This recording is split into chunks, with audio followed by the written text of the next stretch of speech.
సుమన్ టీవీలో మీ personal and business promotions కోసం కింది నెంబర్కి కాంటాక్ట్ చేయండి.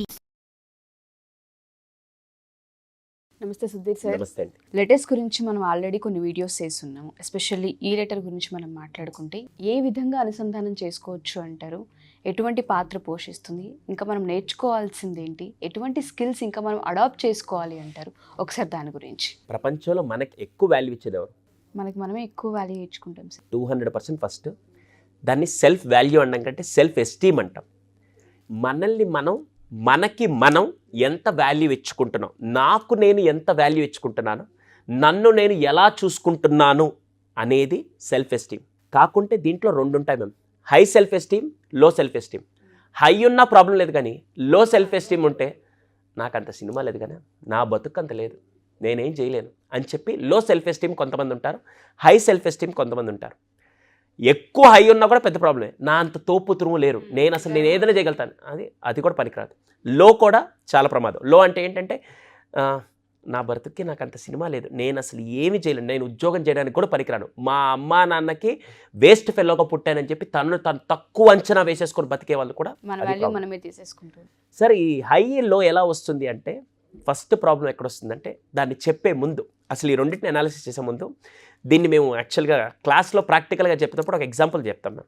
బకెట్స్ ఉంటాయి కదా, వాటర్ బకెట్స్ ఉంటాయి, డిఫరెంట్ సైజెస్ వాటర్ బకెట్స్ తీసుకుందాం. దాంట్లో ఎంత ఫిల్ చేయగలుగుతాం, ఆ బకెట్ కెపాసిటీ ఎంతైతే ఉందో అంతే ఫిల్ చేస్తాం. ఇక్కడ మనుషులు కూడా డిఫరెంట్ బకెట్ సైజ్ లాంటి వాళ్ళు. బాగా ఆలోచించి అర్థం చేసుకోండి, ఈ టాపిక్ కరెక్ట్గా అర్థమైతే మీకు సెల్ఫ్ ఎస్టీమ్ మీద బాగా అర్థమవుతుంది. డిఫరెంట్ బకెట్స్ లాంటి వాళ్ళు. ఇప్పుడు ఒక చిన్న బకెట్ ఉంది which can hold 5 litres can, 5 litres water అనుకోండి. నేను దాంట్లో ఎంత పోర్ చేయగలుగుతాను? 5 లీటర్స్ వాటర్ మాత్రమే పోర్ చేయగలుగుతాను. ఇంకో బకెట్ ఉంది 20 లీటర్స్ పడుతుంది, నేను ఎంత పోర్ చేయగలుగుతాను? 20 లీటర్స్. ఇప్పుడు నా 5 లీటర్స్ క్యాన్లో నా సెల్ఫ్ ఎస్టీమ్ ఎంత కెపాసిటీ అంటే 5 లీటర్స్ వరకే. ఇప్పుడు ఎవరన్నా నాకు నేను ఉత్తమంగా ఊహించుకొని, నాకు నేను ఎక్స్ట్రాడినరీ ఊహించుకుంటే దాన్ని ఫిల్ చేయాలనుకుంటే ఫిల్ అవుతుందా? అవుట్ సైడ్ వచ్చేస్తుంది, అవుట్ సైడ్ పోతుంది. అర్థమైందా? అలా మీ కెపాసిటీ 20 లీటర్స్ క్యాన్ అయ్యి ఉండొచ్చు, నా కెపాసిటీ 40 లీటర్స్ అవ్వచ్చు. అవునా? ఇది ఎవరి బకెట్ ఆఫ్ వాటర్ ఎంతో కెపాసిటీ అంత వాటరే ఫిల్ చేయాలి.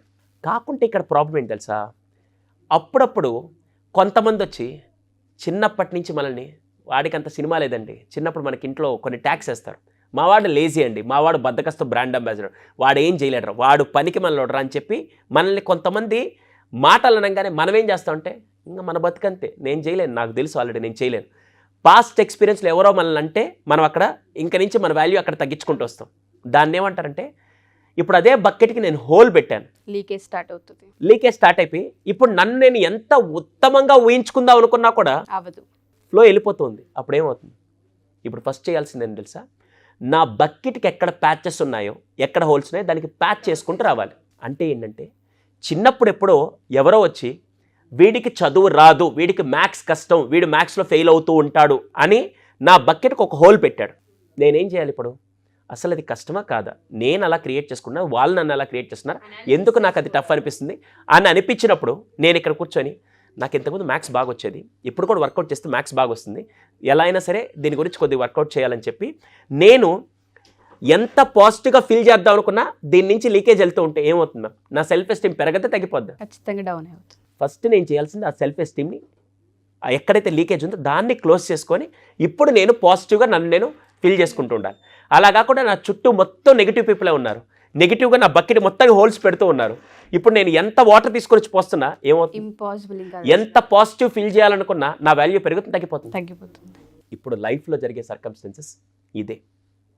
ఒక బకెట్ ఆఫ్ వాటర్ అని ఎందుకు ఎగ్జాంపుల్ చెప్పానంటే, అది మన సెల్ఫ్ ఎస్టీమ్ అనుకుంటే మనకే తెలియకుండా పాస్ట్ ఎక్స్పీరియన్స్ కానీ మన చుట్టూ ఉండే పీపుల్ మన సెల్ఫ్ ఎస్టీమ్ని కింద పడేస్తూ ఉంటారు. లో సెల్ఫ్ ఎస్టీమ్లో చాలామంది ప్రాబ్లం ఫేస్ చేస్తూ ఉంటారు. దీనికి ఒక ఎగ్జాంపుల్, ఒక వ్యక్తి, ఇప్పుడంటే మనకి టెలిఫోన్లు అవన్నీ ఉన్నాయి, మనం అప్పట్లో టెలిఫోన్స్ ఏమీ లేవు, ఎస్టీడీ బూత్స్ అని ఉండేవి, లేదా ఏదైనా ప్రొవిజనల్ షాప్లోనో లేకుంటే పచారీ కొట్లో ఒక ఫోన్ ఉండేది, అక్కడికి వచ్చి మాట్లాడుకొని డబ్బులు కట్టి వెళ్ళేవాళ్ళు, ఎస్టీడీ బూత్ అంటారు అది. ఒక అతను ఫోన్ వచ్చి కాల్ తీసుకొని ఒక నెంబర్ చేశాడు, అవతల పర్సన్ ఎత్తారు, ఒక మేడం. ఇది ఒక ప్రొవిజనల్ స్టోర్ లోపల జరుగుతుంది. ఈ పర్సన్ ఫోన్ ఎత్తగానే ఆ మేడం వచ్చి, యా చెప్పండి ఎవరు మీరంటే, మేడం నమస్తే, నా పేరు సో అండ్ సో, మీరు పేపర్లో ఒక యాడ్ ఇచ్చారు, తోటమాలని కావాలని చెప్పి, అంటే ఒక గార్డెనర్ కావాలని మీరు యాడ్ ఇచ్చారు, నేను యాడ్ చూశాను, ఇఫ్ యూ డోంట్ మైండ్ నాకు ఉద్యోగం నెసెసిటీ ఉంది, నాకు ఆ ఉద్యోగం ఇస్తారంటే వెంటనే ఆవిడేమనిందంటే, సారీ అమ్మా, ఇది నెల క్రితం వచ్చిన యాడ్, ఆల్రెడీ వేరే వాళ్ళు ఉద్యోగంలో జాయిన్ అయ్యారు, నేను నీకు ఇవ్వలేను, ఆల్రెడీ ఫుల్ఫిల్ అయిపోయిందని చెప్పాను. మేడం ప్లీజ్ మ్యామ్ ప్లీజ్, నాకు అసలు ఈ యాడ్ నేను రీసెంట్గా చూశాను, నాకు అంత లేట్ అయింది తెలియదు మ్యామ్, ప్లీజ్ దయచేసి ఉద్యోగం. బాబు నీకే చెప్పేది, ఆల్రెడీ వేరే వాళ్ళు వచ్చేసారు, నేను ఉద్యోగం ఇచ్చేస్తాను, నీకు ఇవ్వలేనమ్మా ప్లీజ్ అంటే, మ్యామ్ ప్లీజ్ మ్యామ్, నాకు ఇప్పుడు నా ఆర్థిక పరిస్థితి చాలా దౌర్భాగ్యం ఉంది, ఇప్పుడు నేను సంపాదిస్తే కానీ నా కుటుంబంలో ఎవరు తినే పొజిషన్ లేరు, నాకు ఉద్యోగం చాలా ఇంపార్టెంట్, మీరు జీతం తక్కువ ఇచ్చినా పర్లే, నేను గార్డెనర్తో పాటు మిగతా పనులన్నీ కూడా చేసి పెడతాను ప్లీజ్ మ్యామ్ అంటే, బాబు నీకు చెప్తే అర్థం అవుతుందా లేదా, నీ ఆర్థిక పరిస్థితిని అర్థం చేసుకోగలుగుతాను, కానీ నాకు ఎవరైతే నేను ఉద్యోగం ఇచ్చానో ఆ అబ్బాయి నేను అనుకున్న దానికంటే చాలా డిసిప్లిన్గా చాలా బాగా పనిచేస్తున్నాడు, దయచేసి నీకు ఈ ఉద్యోగం ఇవ్వలేనని చెప్తే, మేడం ప్లీజ్ మేడం నేను ఇంకెంత బతిలాడుతాను, బాబు నీ బాధని అర్థం చేసుకోగలుగుతాను, అతను కనుక బాగా పని చేయకుండా ఉంటే అతన్ని తీసి నీకు ఇచ్చేవాడిని, కానీ అతను బాగా పనిచేస్తున్నప్పుడు నేను అతను తీసి నీకు ఉద్యోగం ఇవ్వలేను, ఎందుకంటే అతను బాగా పనిచేస్తున్నట్టే, ఇంకెంత కన్విన్స్ చేసినా మేడం వినట్లేదు, అందుకని చెప్పి ఇంకా ఓకే మ్యామ్ థ్యాంక్ యూ అని చెప్పి ఫోన్ పెట్టేశాడు. ఈ కాన్వర్సేషన్ అంతా ప్రొవిజనల్ స్టోర్ ఓనర్ వింటూ ఉన్నాడు. నేరుగా ఫోన్ పెట్టేయంగానే డబ్బులు ఇస్తూ ఉంటే, బాబు నీ ఆర్థిక పరిస్థితి అంతా విన్నాను, నువ్వేం అనుకోకపోతే ఆ ఉద్యోగం నేను ఇస్తాను ఇక్కడ పనిచేస్తుంటే, ఒక్కసారిగా sir thank you so much sir, but I'm extremely sorry అన్నాడు. ఎందుకు సారీ అంటే, యాక్చువల్గా నేను ఇందాక ఫోన్ చేసిన మేడం ఎవరో కాదు, ఇందాక ఆవిడ మాట్లాడుతూ గార్డెనర్ అన్నా కదా, ఆ ఇంట్లో పనిచేసే తోటమాలను ఎవరో కాదు, నేనేను, నెల క్రితం ఆ ఇంట్లో ఉద్యోగానికి జాయిన్ అయ్యాను, కానీ నేను చేసే పనితనం ఆవిడకి నచ్చుతుందా లేదా, వాళ్ళ సాటిస్ఫాక్షన్ ఉందా, నా వాల్యూ ఇంకొద్ది పెంచుకోవాలా తగ్గించాలని చెక్ చేయడానికి నేను యాక్టివిటీ చేశానని చెప్పాను. అంటే తన వాల్యూ ఇంతవరకు ఉంది, అవతల వాళ్ళు తన వాల్యూని అర్థం చేసుకున్నారు, అవతల వాళ్ళు తన అంతే వాల్యూలో చూస్తున్నారు లేదా అని చెప్పి అనాలిసిస్ చేసుకునేదానికి చేసుకొని దాని తర్వాత చెక్ చేసుకునేది, దీన్ని సెల్ఫ్ ఎస్టీమ్ అంటారు.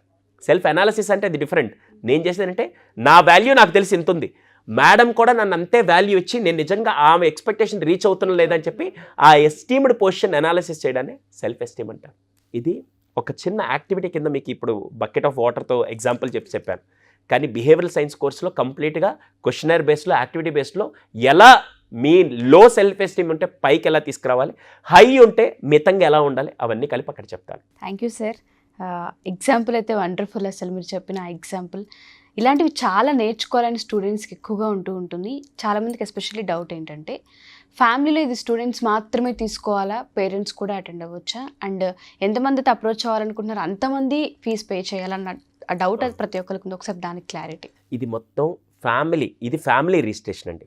ఫ్యామిలీలో మీ ఇంట్లో ఫర్ ఎగ్జాంపుల్ మీరు హస్బెండ్ 2 పిల్లలు ఉన్నారనుకోండి, మొత్తానికి కలిపి మామూలుగా వేరే రిజిస్ట్రేషన్ అయితే సినిమాకి వెళ్తే ఎన్ని టికెట్లు కొనాలి మ్యామ్, 4 వెళ్తే ఎన్ని కొనాలి, 4 కొనాలి. మీరు క్రికెట్ స్టేడియంలో క్రికెట్ చూడడానికి వెళ్ళి 4 టికెట్లు కొనాలి. ఎక్కడ ఏ ప్రోగ్రామ్ రిజిస్టర్ ఉన్నా పిల్లల్ని స్కూల్లో జాయిన్ చేస్తే నాకు 2 పిల్లలు అంటే 2కి ఒక టికెట్ మీద ఫీజు కట్టమంటే కట్టరు గారు. కానీ నేనేం చేశానంటే, ఇక్కడ నాకు ఇండివిజువల్ బేసిస్ కాదు, కుటుంబం మొత్తం అద్భుతంగా ఎదగాలి, ఆ కుటుంబం గొప్ప విలువలతో కూడిన కుటుంబానికి సమాజాన్ని అందించాలన్న కారణంతో నేను ఒక రిజిస్ట్రేషన్ అడగట్లేదు. స్టూడెంటా, ఫాదరా, మెంబరా, ఎవరు కాదు, ఒక ఫ్యామిలీకి ఒక రిజిస్ట్రేషన్ మాత్రమే. ఆ రిజిస్ట్రేషన్ చేసుకొని ఫ్యామిలీ మొత్తం కూర్చొని ఇది కలిసి నేర్చుకొని కలిసి చూడాల్సిన ఒక సబ్జెక్ట్, కలిసి నేర్చుకోవాల్సిన సబ్జెక్ట్ కాబట్టి నేను ఫ్యామిలీ మొత్తానికి కలిపి ఒకే రిజిస్ట్రేషన్ పెట్టాను. Thank you sir. Thank you so much.